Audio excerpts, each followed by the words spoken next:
I love this city. My family has. We've made so many really good friends.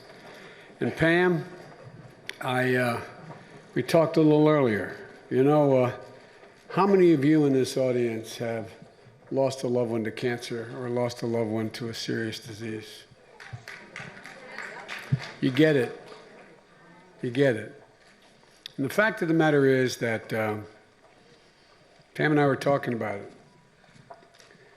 There's so many heroes in America, and I mean this sincerely from the bottom of my heart, who suffered a heck of a lot more than me and my family have suffered, but don't have any of the kind of help that I've had and the support from the community and from friends and from family.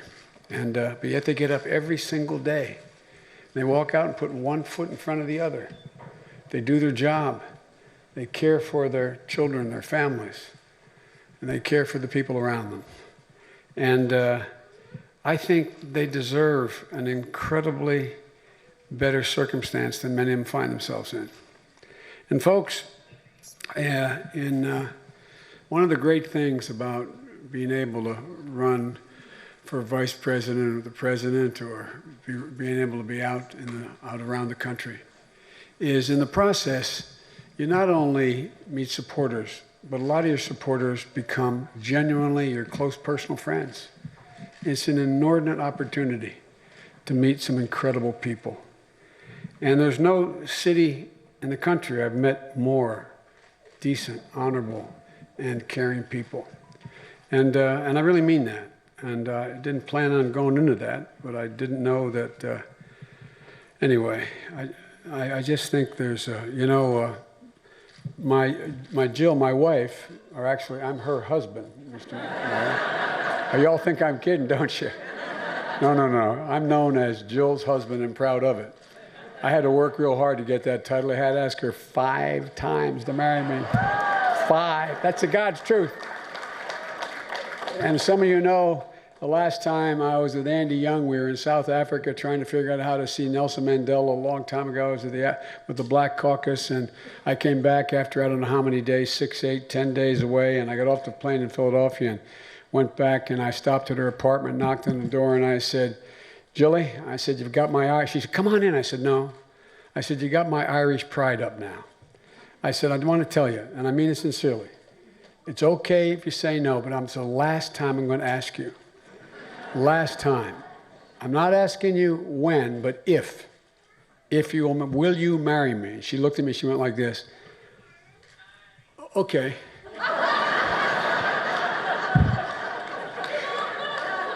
My sister, who a lot of you know, Valerie, later asked her, she said, what made you change your mind? She said, well, I fell in love with the boys going on. It's okay, well, anyway, that's another story. But folks, look, you're going to be seeing a lot of me. And I promise you this. No one is going to work harder to win your trust and your help. I mean that sincerely. And I want to thank Denise Dolan for being here, our county auditor. I want to thank the mayor and the real mayor, Deb, for being here. Y'all think I'm kidding. Let me tell you something. If you are the spouse of a mayor, a spouse of a governor, you work full-time for nothing. And anyway, but thank you. And I also want to thank Ken, former Dubuque County Sheriff, was with us, and we had the great honor, had the great honor of recommending him to be U.S. Marshal, and he did one heck of a job for us. And Lindsay, congratulations, kid. Congratulations. It's wonderful. I really mean it. And also, Rick and our former state representative and president of the Dubuque, Greater Dubuque Development. I get the backwards, Development Corp. Anyway, you're doing a hell of a job, pal.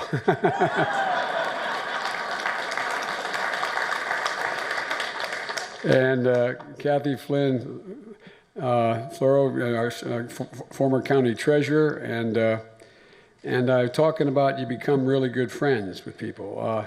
To Terry, John, and Ellen Goodman and the whole family, they've been great supporters and great friends. We've never lost contact with each other from the time we met years ago. And folks, it's not hyperbole to suggest, I think we all know, whether you're a 15-year-old kid or whether you're my age, all the way through the spectrum. Well, no, this is you know in your gut, this election for president is different than any we've seen in our lifetime. Not a joke, not about me, it's about the circumstance we find ourselves in. The core values of this nation, our standing in the world, which I will be giving talk an awful lot about in terms of our foreign policy, our standing in the world, our very democracy, everything that's made America America is at stake. And we all know why. Limited to 4 years, history will treat this administration's time as an aberration in time. But, if there's 8 years of this administration, I think it will, I mean this sincerely, will forever and fundamentally change and alter the character and the trajectory of this nation. And folks, beyond Democrat or Republican, and by the way, this is not your father's Republican Party, as the old saying goes. This is a different breed of cat now. They talk about there's a division in the Democratic Party. We agree on basically everything, all of us running, all 400 of us. But I know too many of my Republican friends in the House and Senate. This is not the Republican Party. And there's great divisions in the Republican Party. But look, folks, we can't let 8 years of this president, because I think he will forever and fundamentally alter the very character of this nation. And folks, the threat that is posed to this nation is unlike, as I said, any I've seen in my lifetime. You know, I saw it most vividly in Charlottesville, down in Virginia. You know, these folks, for the first time since the 20s, when the Klan marched down the streets by the thousands on Pennsylvania Avenue, and members of the House and Senate and some governors were members of the Klan.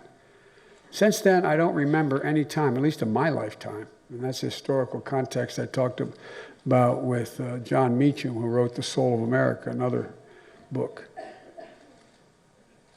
Out in the open, out of the fields at night, carrying torches, crazed looks on their faces, carrying torches and swastikas, accompanied by white supremacists, chanting the same anti-Semitic bile that was chanted in the 30s in Germany.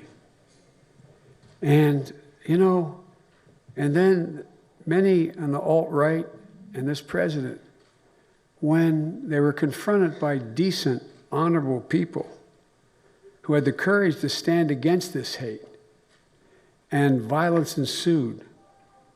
The response when he asked, what did he think? He said, quote, very fine people on both sides.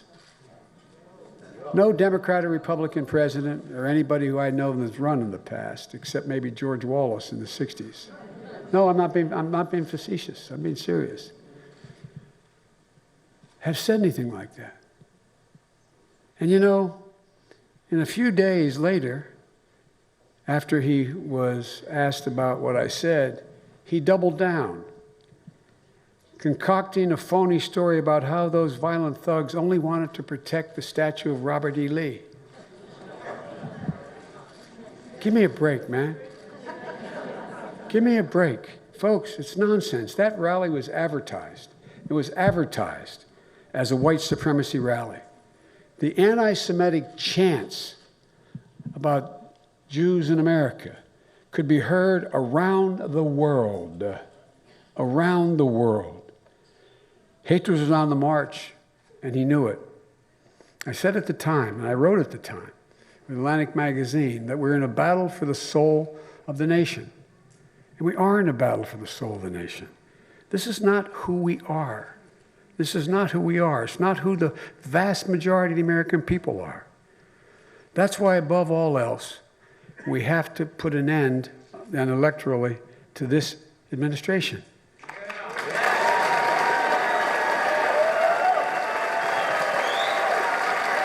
But the stakes are too high. The stakes are too high. The second reason I'm running for president, quite frankly, is it's just the stakes are too high for the backbone of America. I call the backbone middle-class, hardworking American people. The stakes are much too high. Let's get something straight.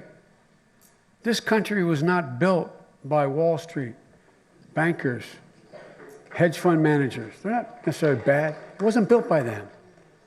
It was built by my and your ancestors. It was built by hardworking, ordinary people who did extraordinary things, not only in defending the country, but building this country across the board. It wasn't built by them. It was built by you, by the American middle class, ordinary people who did extraordinary things. And the history of the journey of this country is that when given half a chance, ordinary people do extraordinary things. Just give them something approximating a level playing field. Folks, so what happened? So many people out there in your state and mine and all across America are worried the American dream is slipping from their grasp and won't even be available to their children. Just look at the data. Look at what's happening all over the country in terms of attitudes. There's a lot of things that we can point to as to why it happened. But what stands out to me is that there used to be a basic bargain in America. But today that bargain drove the most successful economic growth in the history of the world, literally, not figuratively. That bargain has been broken. The bargain was pretty simple. If you worked hard, you were part of a successful enterprise and it succeeded, you got to share in the benefits. But that's changed. That's changed. When their enterprise hit hard times, what happened? Everybody took a hit, from the CEO to the secretaries. But that's changed. The only people who now benefit when a country does well are the CEOs and the stockholders. Folks, things have changed. I have a cartoon hanging in my office, and I had it when I was, the last several years, I was vice president. It's a cartoon from the New Yorker magazine, and it has a picture of a big, stout guy in a black turtleneck, a black beret, and black mask on, and he's sitting at a table being interrogated, and there's a big bag, a burlap bag in the table with a dollar sign on it. And he's looking at the interrogator, and he said, "I'm sorry, how was I supposed to know he was a job creator?"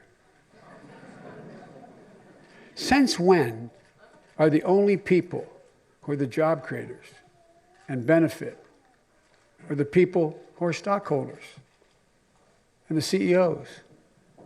Let me ask you something. The people who build our automobiles on the assembly line and sell them, are they no longer job creators? The people who grow our food, transport our food, protect us, are they not job creators? What's this? Oh, no, I really mean it. Just think about it. Think about how fundamentally it's changed. I don't want to get too wonky here, but Milton Friedman, the conservative economist back in the late 80s, said there's only one obligation a corporation has, and that's to their shareholders. They have an obligation to their employees, to the community they live in, the place they support. They have an obligation, but they've walked away from it. And an awful lot of corporations know it. But quite frankly, they're afraid if they do it the right way, they will not be able to compete with those who are doing it the wrong way. And so, folks, ladies and gentlemen, the fact of the matter is that we have to change this.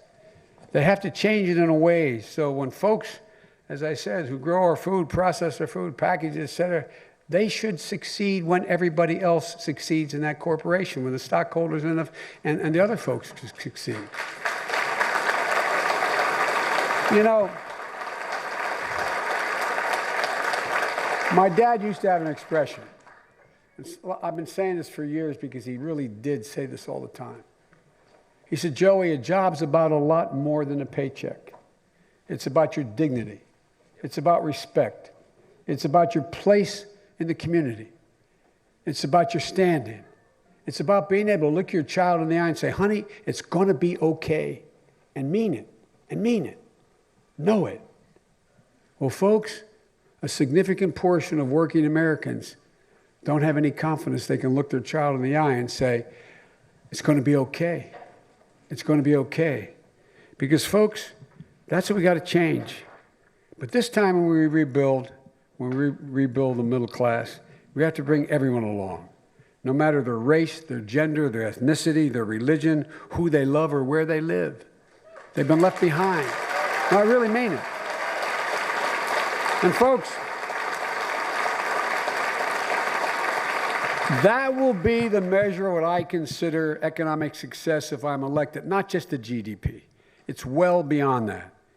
At its core, it's really about restoring the dignity of work. Being able to provide, and by that I mean the dignity of work is being able to provide for your family security and peace of mind with a little able to do that. And ladies and gentlemen, that's been stripped from people. How can a person's dignity be maintained if they can't afford to take care of a sick child because they have a pre-existing condition and they can't afford it? How is a parent's dignity able to be maintained when they look at their child who has a terminal illness and know that they're going to be told by their insurance company, you've run out of your coverage, no more palliative care? I thought about that with Bo. We knew it was terminal what he had. He fought like the devil bravely for a year. But folks, I couldn't imagine an insurance company come along and telling me, enough, you got to stop. No more coverage. Think of all the people who before we passed the Affordable Care Act were in that position. They're being stripped of their dignity. How can a parent maintain his or her dignity if their talented, qualified child who has the capacity and the desire to go beyond high school, if they can't afford to help them with their education? Whether it's trade school, whether it's community college, whether it's college, whatever it is. I remember when I was a kid, I had an opportunity to go to a school that I couldn't afford to get to. I wanted to go. And I remember going down the night of my senior prom to change cars with my dad. He ran a car dealership, and I always got a nice car on the prom nights. I swear to God. I remember driving down after a baseball game to his business, parking the car where I always would park it, my 51 Plymouth, which was really great, by the way. And that was even old for me then. And I ran in and I asked Mary, I said, Mary, where's Dad? She said, he's out in the lane, honey, where you're going to fix the cars. And I walked out, and I think how many parents go through this? And my dad looked up, and I said, what's the matter, Dad? He said, I'm so sorry, pal. I'm so sorry. And I thought, this is before cell phones. When something happened to my brother or my sister or my mom or what happened, I said, Dad, what's the matter? He said, I went to the bank today, honey, to try to borrow the money to help you get there. He said, they won't lend me the money. I'm so ashamed. He had nothing to be ashamed about. But think about it. Think about the people this June are going to be sitting around their kitchen table and saying, who's going to tell her we just don't have enough to get her back to school? We're going to have to do the following. Thousands, millions of Americans are making those judgments because education is being priced out of control. You know, the philosopher Kant defined dignity this way. He said, dignity is that people should never be treated as a means to an end, but as an end in themselves. Think about it. Think about it.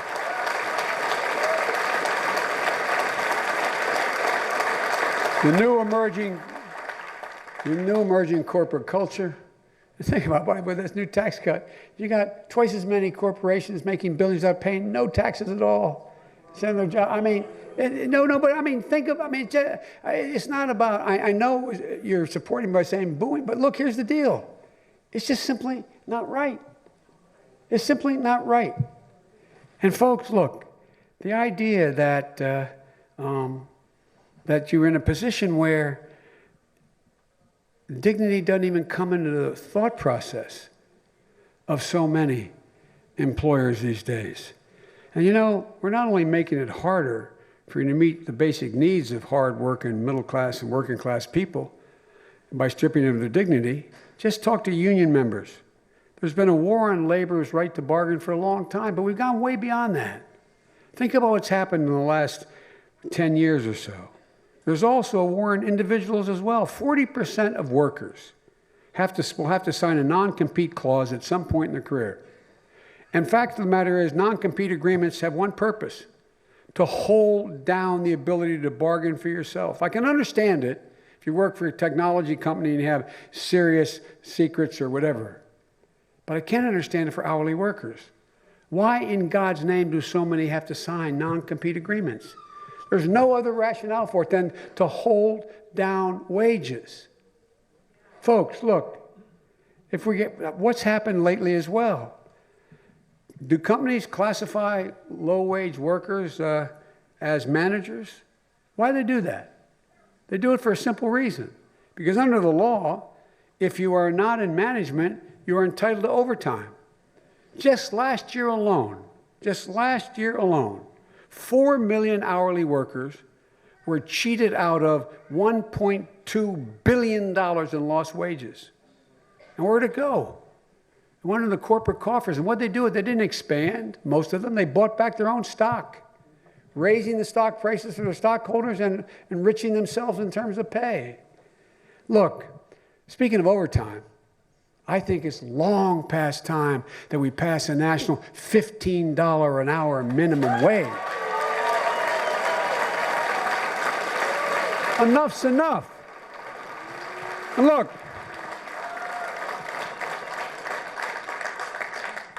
I'm going to talk to you a lot about what I'm going to do as president, but I'm not going to take the whole time now. We'll lay out all the details as you're going to hear me a lot when I come back in specifics.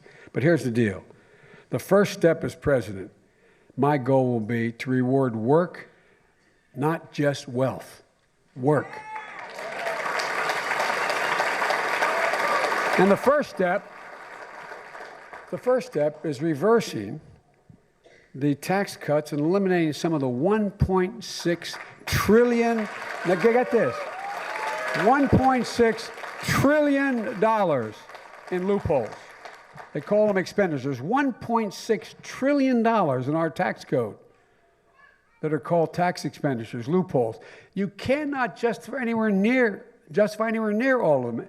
At a minimum, $300 billion of those dollars are total, absolutely waste and giveaways to the super wealthy.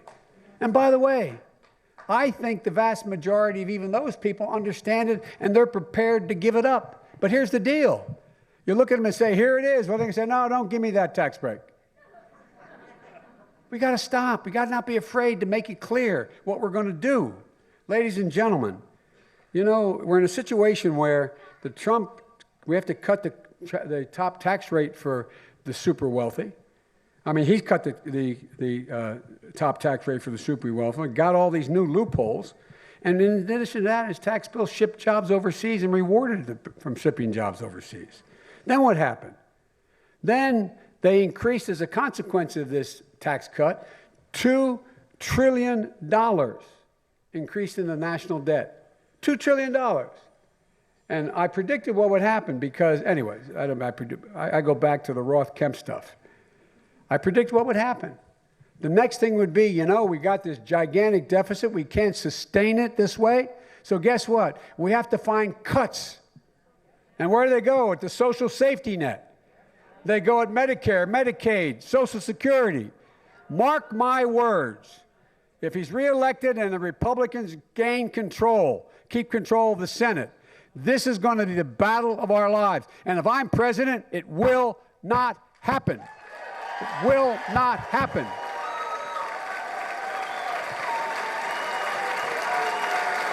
Folks, we need to get rid of these capital gains cuts and loopholes for the super wealthy. No one other than Warren Buffett, a billionaire, said it. He pointed out, because of capital gains treatment I get, I pay at a lower tax rate than my secretary. How can that possibly be justified? How can it be justified? Folks, look, the fact of the matter is, as I said, we should be rewarding work, not just wealth. And look, we got to finish the job, and speaking of security, on health care. When we passed the Affordable Care Act, I told President Obama it was a big deal or something to that effect.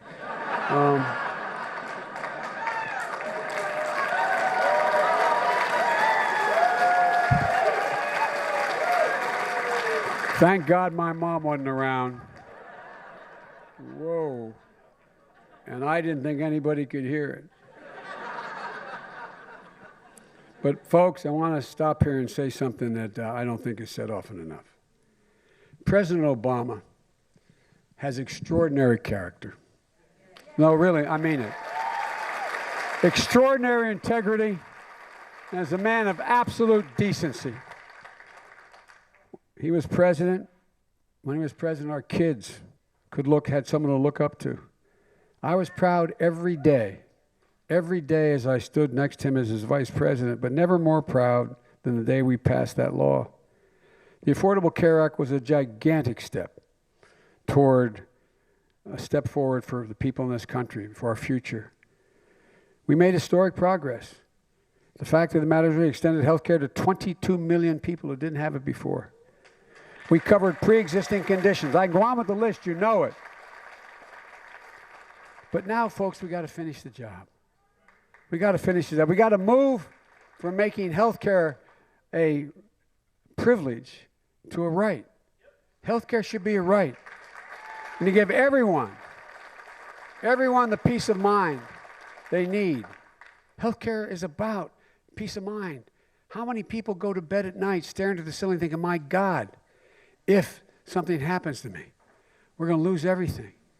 My family lose everything. Folks, I believe whether or not your health care is covered through your employer, whether it's covered on your own or not at all, everyone should have a choice to buy into a public option health care plan like Medicare. Every single person. You can keep your private plan if you want, but you should have an option to be able to buy in. Thirdly, I think we have to invest much more in education. Education. And I'll be talking about a lot of this in detail because when I growing up in high school, college, and after that, everybody knew about the Iowa test. Everybody knew about what an incredible school system you had. No, I really mean it. I know you value it. And look what your Republican governors have done to it, among other things. No, I'm serious. I'm serious. But folks, we have to get rid of the Trump-DeVos education agenda. We have to start by giving people the skills they need to be able to compete in the 21st century. 12 years of education is simply not enough to be able to make it in the middle class in the 21st century. And that's a fact. The facts are that 65 out of every 100 jobs in America today require something beyond a high school education. Today. There are tens of thousands of high-paid, decent-paying jobs in high-tech industries that they can't be filled because we're not training the people. We're not giving them the opportunity because the cost. Anybody lately have to pay college tuitions? Raise your hand. Well, let me tell you something. It's incredible. And by the way, be careful if you pick a private college. Our kids are graduating in incredible debt.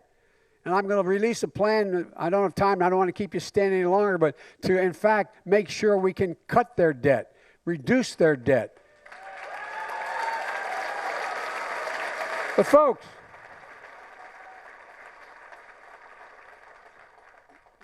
I have so much more to say, but I'm not going to say it because I've already kept you standing too long. But here's the deal. We got to make sure the economy works not only to folks with 4-year degrees and graduate degrees beyond that.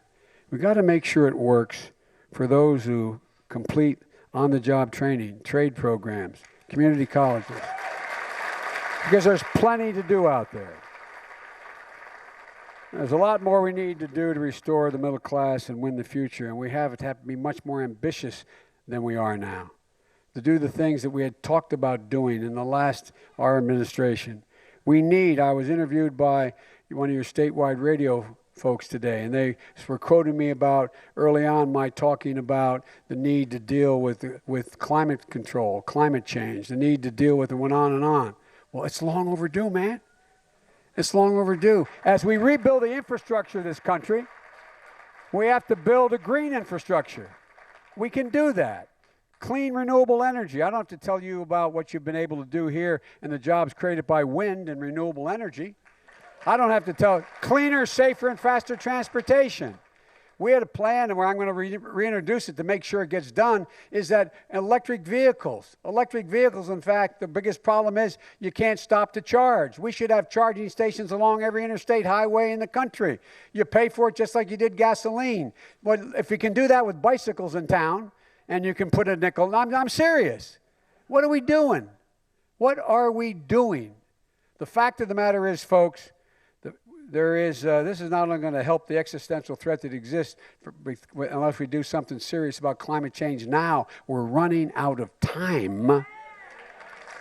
But those of you in the trades know we will create millions of good-paying middle-class jobs you can raise a family on. Folks, the idea that we can't do this is beyond my comprehension. We can do this all without punishing anybody, by eliminating the hundreds of billions of dollars unnecessary loopholes for the super wealthy. And it's not going to punish, again, anybody. For example, we could send every single solitary person in America qualified to go to community college for free. It costs $6 billion. They say, well, there goes that big spending Biden. We can do it by eliminating one $17 billion tax loophole out of $1.6 trillion in tax loopholes. It's called stepped-up basis. If, God forbid, you're cashing in a capital gains, you get hit by a truck, God forbid, you lose your life, and you were about to pay your tax on it, and it's left to your child, they don't have to pay any tax. It's not inheritance tax. It was a tax owed 10 seconds earlier, beforehand. By that, we could put every single person that's qualified in community college, cutting in half the cost of a 4-year college, because your state universities accept the transfers of the credits in almost every state in the United States of America. And in the process, increase productivity and give people opportunities in a job. This is not rocket science, folks. It's simple, basic stuff. But speaking of rocket science, we have to look at the future. The future here. We have an enormous possibilities. If we just invest, imagine we do if we can invest significantly more money like we did with the cancer research as we left as vice president. Here's the deal, guys. We're on the cusp of fundamentally altering diseases like cancer, Alzheimer's, addiction, so many things out there that would not only save people's lives and extend their lives, but save the country billions of dollars. Billions. Look what's happening here. Look what's happening with what your Republican friends did with privatizing Medicaid. I mean, seriously. You haven't lost, like many other states have yet, your rural hospitals. But talk to the people who live in places like, where I was campaigned in Montana and North Dakota and the big states. We're literally putting people's lives in jeopardy when those hospitals close. God forbid you're in an accident. Those of you who are first responders, it's a heck of a lot better. You can save a life if you can get them to the hospital in 5 minutes or 10 minutes rather than an hour. So, folks, there's so much here that's totally within our capacity to do. Folks, I get a little too excited about this.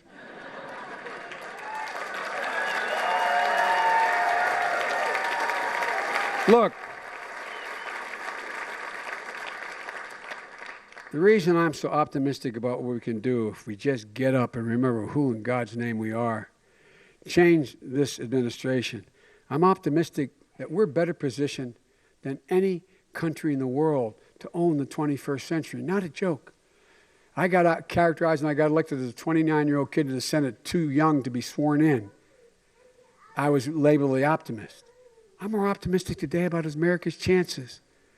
This generation of college kids, the millennials, they're the best educated generation in the history of the United States of America. They understand what's going on. They know what's happening. They have enormous capacity. Enormous capacity.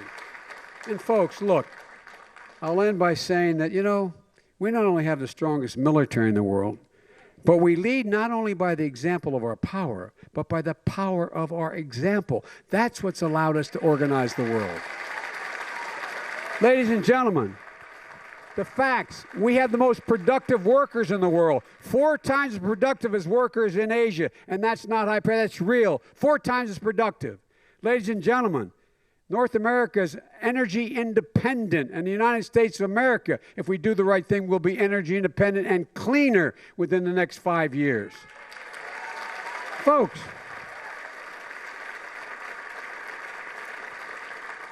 we have more great research universities in the United States of America than all the rest of the world combined. As my wife, the professor, would say, if you doubt me, Google it. Not a joke. We do. And that's where every major fundamental change that changes people's lives and make them better has come out of. Corporations, they're not bad folks. They come along and they monetize it, which needs to be done. But the research, almost every single breakthrough comes out of those great research universities. And you own them. You own them.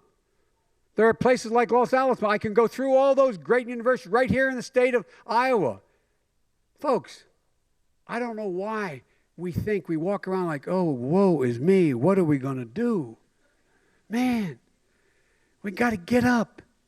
Get up. Lift our heads up. Remember who we are. This is the United States of America. We can do anything. We've demonstrated. Not a joke. We can do anything we've set our minds to.